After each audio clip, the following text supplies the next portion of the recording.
Praise the Lord. सभी को जय मसीह की। मेरे प्रिय भाई बहनों, आज का टॉपिक है पाप।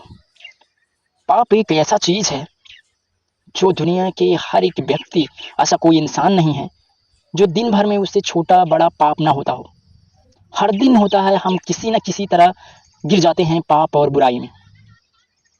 इससे अपने आप को निकालना असंभव है, बिल्कुल नामुमकिन है। अगर हमें कोई पाप से निकाल सकता है तो सिर्फ एक है, वो है हमारा प्रभु यीशु मसीह, जीसस, जो हमें इस पाप गुनाह से निकाल सकते हैं अपने अनुग्रह के द्वारा।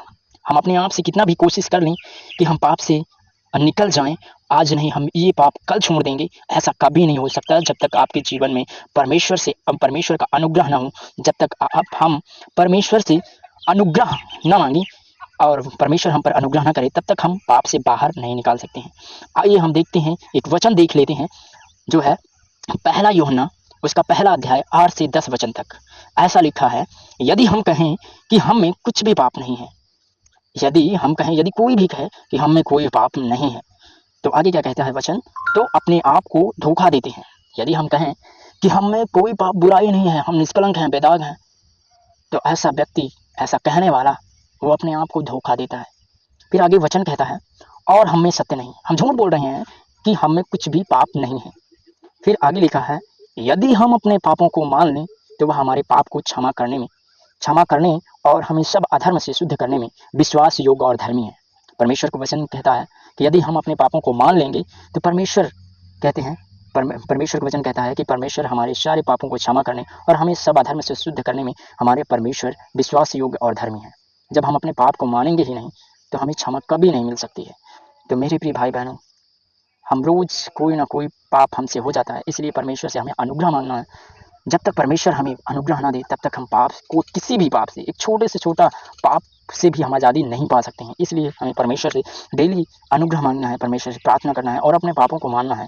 क्योंकि वचन में लिखा है कि यदि कोई कहे हमें पाप नहीं है तो वह झूठ बोलता है, उसमें सत्य नहीं है और वो अपने आप को धोखा देता है।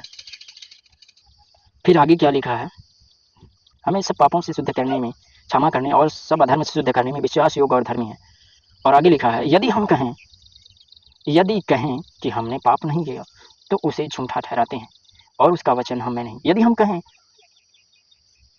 कि हमने पाप नहीं किया तो उसे झूठा, किसी परमेश्वर को आप झूठा ठहराते हैं, क्योंकि परमेश्वर ने हम सब के पाप गुनाह के लिए अपने आप को बलिदान कर दिया। तो यदि हम कहें कि हमें कोई पाप नहीं है तो परमेश्वर प्रभु यीशु मसीह की कुर्बानी झूठी है और उसका वचन हम में नहीं, हमें कभी उसका वचन नहीं होगा फिर। तो इसलिए मेरे प्रिय भाई बहनों, हमसे आए दिन डेली पर डे कोई ना किसी प्रकार से पाप हो जाता है। इसलिए हमें सबसे पहले परमेश्वर से प्रार्थना करना है और परमेश्वर से, अपने प्रभु यीशु मसीह से अनुग्रह मांगना है कि हे प्रभु हमें अनुग्रह दें ताकि हम हर एक छोटे से लेकर बड़े पाप तक की आज़ादी पाएं। मेरे प्रिय दोस्तों, मेरे भाई बहनों, ये बात सबको समझ में आई होगी। प्रभु हम सबको समझ बुद्धि आशीष दे, अनुग्रह करें। तो इस वीडियो को हम यहीं पे समाप्त करते हैं। मिलते हैं आपको नेक्स्ट वीडियो में, तब तक के लिए goodbye and take care. प्रभु आपको आशीष दे।